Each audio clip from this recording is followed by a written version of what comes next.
Dua metik yang paling populer di Indonesia dari dua pabrikan besar di Indonesia, yaitu Yamaha dengan Yamaha Vino Setempik dan juga Honda Scoopy dengan C-Cireng isinya. Kira-kira kalau misalkannya kita lihat ini motor dari beberapa sudut pandang, kira-kira nih kalau misalkannya nggak pengen beli, mendingan gak usah beli yang mana. Dan emang motor ini sempat populer banget di Indonesia dan udah keluar sejak tahun 2010-2011an. Tapi kalau misalkannya kita lihat dari kedua motor keong ini, yang paling tidak worth it untuk kita beli, kira-kira Matic yang mana? Aku berlutut tidak akan. Diamlah bodoh! Hidup juga. Siapa tahu dari kalian bingung pengen beli keong. Kira-kira keong yang nggak cocok buat kalian beli keong yang mana? Goblok.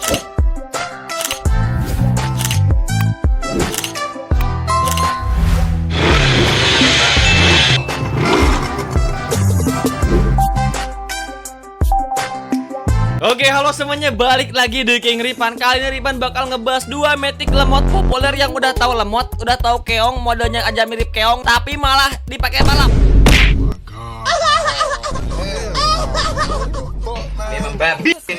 Goblok. Yang secara tampilan aja udah jelas kalau misalkannya ini motor tempik kabel buat cewek, bukan dipakai buat balap liar, apalagi buat cowok-cowok. Cowok kalau misalkannya udah pakai dua motor keong ini udah fix body. Peruntukannya udah jelas ini motor buat cewek. Kalau misalkannya cowok maksa make dong. Padahal cowok pakainya R6, R7, syukur-syukur KTM Duke 1100. Tapi terlepas dari bagaimana kejanggalan dan juga anomali cowok-cowok yang demen banget pakai motor keong, Ripa di sini bakal ngekomparasi kedua motor ini, kira-kira mana yang paling bobrok dari kedua motor ini dan yang paling tidak layak untuk kita gak usah beli pokoknya. Tapi sebelum kita bahas lebih jauh, mungkin alangkah baiknya kita bahas era legendaris dari kedua motor ini, tentang sejarah, background, dan juga latar belakang dari kedua motor ini. Pertama kita bahas dari Yamaha Vino si Sensei Tempik terlebih dahulu. Sebagai informasi, kalau misalkannya ini motor hadir di Indonesia awal generasinya itu pada tahun 2012 dan masih menggunakan basic mesin yang sama dengan Yamaha Mio yang langsam aja habis 1 liter. Alamak najisnya.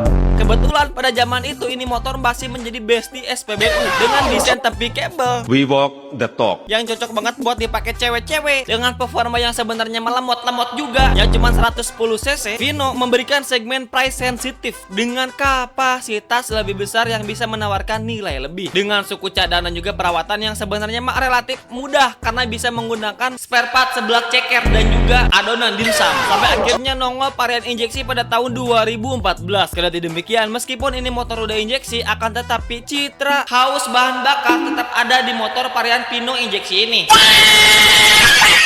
Jadi ya langsam 1 liter tuh masih ada sebenarnya di varian injeksi ini motor. Yang akhirnya tahun 2016 Yamaha berinisiatif untuk mengekspansi kapasitas mesin ini Yamaha Vino menjadi 125 cc. Makin boros lagi ini motor. 110 aja boros, sekarang 125 nambah boros, makin bestie sama SPBU. Satu grup di WA. Tapi mah kagak ada, pokoknya mah di grup SPBU pecinta motor boros. Hidup juga. Nah sebenarnya kalau misalkan yang ngomongin sejarah dari Scoopy itu udah lebih awal nongol pada tahun 2010 oleh Ahampes.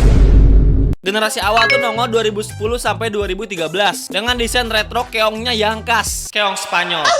Dan generasi kedua nongol tahun 2013 sampai 2015. Sampai akhirnya nongol all new Scoopy dengan perubahan dan juga tampilan yang udah kontras, beda banget dari awal ini nongol. Kalau misalkannya Vino kelihatannya gitu-gitu aja. Ya, mereka tuh udah bosan ngedesain, apalagi kalau misalkannya kita lihat tampilan velg Yamaha Vino yang udah bikin mumet, bikin bosen. Terima kasih monyet. Tapi Scoopy mereka bener-bener memberikan perubahan yang eksklusif dan juga signifikan untuk setiap varian motor Vino yang keluar. Jadi gak heran kalau misalkannya mungkin lebih banyak orang-orang dongo yang lebih demen memilih Scoopy. Padahal kenapa kita gak pilih Vino? Itu motor bisa mensejahterakan pegawai SPBU karena lebih sering pergi ke SPBU. Kalau misalkannya Scoopy udah mah irit, pasti tidak bisa menaikkan UMKM bensin eceran yang ada di pinggir jalan. Tolongin di. Hidup juga. Jadi Bang Ripan, kira-kira kalau misalkannya lihat dari sinopsis kedua motor ini, kira-kira Bang Ripan bakal pilih yang mana? Nah sebenarnya Ripan bakal jujur dari hati yang paling dalam Ripan bakal lebih memilih Yamaha YZF R6 yang 2010.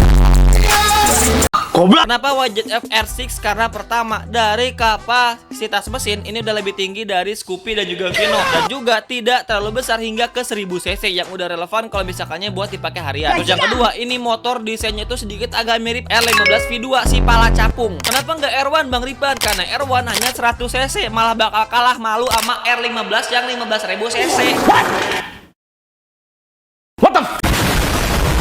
Ngomong-ngomong tentang performa dan juga spesifikasi antara Yamaha Vino dan Scoopy, sebenarnya mah nggak ada yang perlu kita banggakan. Jadi kalau misalkannya ada yang arogan pakai ini motor mesin standar pakai knalpot inlet 50 mm, tempol tabok poe palanya pakai bandul kruk Astiger seperti biasa. Itu mah cowok-cowok dongo pokoknya. Dan sebagai informasi, kalau misalkannya Vino menggunakan mesin 125 cc, sedangkan Scoopy itu hanya ada di 110 cc. Kalau misalkannya Vino, mereka tetap bertahan dengan desain kocak, absurd dan kunonya.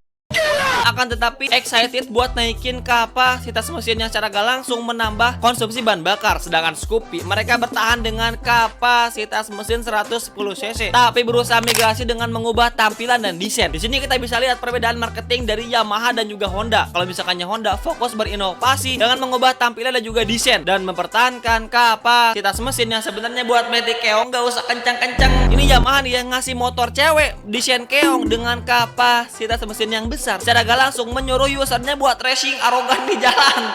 Hidup Jokowi. Apalagi dengan tampilan Scoopy ini yang bener-bener otentik banget, apalagi dengan velg donat ukuran 12 inci. Dan kalau misalkannya kita lihat saya ngomongin fitur dari kedua motor ini, sebenarnya Scoopy mungkin kalah di sini karena itu Scoopy terlalu banyak fitur. Ya sedangkan kalau misalkannya cewek pakai motor mah kagak peduli sama fitur-fitur, yang penting bisa maju, irit, udah itu aja. Lalu Vino kenapa nggak laku dipakai sama cewek-cewek? Karena itu motor boros meskipun gak banyak fitur. Sekarang kalau misalkannya Vino minimal boros, mesin gak usah kenceng-kenceng bakal dilirik sama cewek. Desain gak usah terlalu absurd dengan sen-sen, tapi kabel udah cukup. Sebenarnya gak ada yang sempurna dari kedua motor ini ngomongin fitur dan juga power output dari motor. Jadi kalau misalkan yang paling benar Ripan disuruh mikir, emang agak mumet, tapi jujur Ripan bakal lebih milih T-Max. Apalagi dengan kapasitas mesin yang 530 cc-an. Yang jelas ini motor udah lebih kencang dari Scoopy dan juga Vino dengan tampilan yang lebih gahar. Ya kan cowok mah tampilannya harus gahar. Bang, kok cowok pakai Matic, tapi ini Maticnya 2 silinder DOHC hampir 600 cc. Mau ngebut juga halal mau gimana. Kalau misalnya kita komparasi dari kedua motor ini, kira-kira harganya yang paling worth it yang mana Bang Ripan? Terlepas dari bagaimana kekurangan yang udah kita bahas, yang intinya ini motor udah siap buat hunting seblak di kota terdekat. Nah sebenarnya Yamaha Vino itu bisa dibilang lebih murah, harganya beda 2-3 juta dari Scoopy. Kenapa demikian? Karena Vino berinisiatif kalau misalkannya motornya harus dijual lebih murah, karena cara gak langsung bensinnya itu bakal lebih boros, makanya duit yang lebihnya itu dipakai buat beli bensin.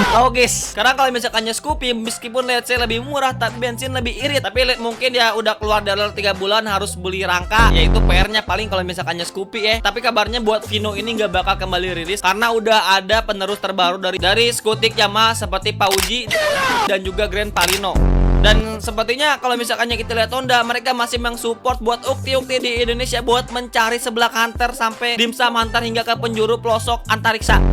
Dan Vino udah nggak support lagi. Jadi kalau misalkan yang kita lihat dari kedua motor ini, Ripan tetap subjektif bakal memilih Yamaha Vision dengan knalpot corong kobranya yang udah siap nyangkut datu. Apalagi dengan velg yang bisa dibilang ban cacing yang kalau misalkan yang ngeboncengan udah langsung patah datu jari-jari. Dikombinasikan dengan blok share warna pink, head warna biru dan juga crankcase berwarna kuning. Udah siap dikatain jamet eksklusif level high level. Jadi kalau misalkan yang menurut Ripan tetap pilihan terbaik turun ke Vision jamet. Ini video paling kagak jelas dah perasaan. Ini bikin video apa sih? Yaudah pokoknya segitu aja ya tentang dua motor tepi kabel dan juga cirengebel.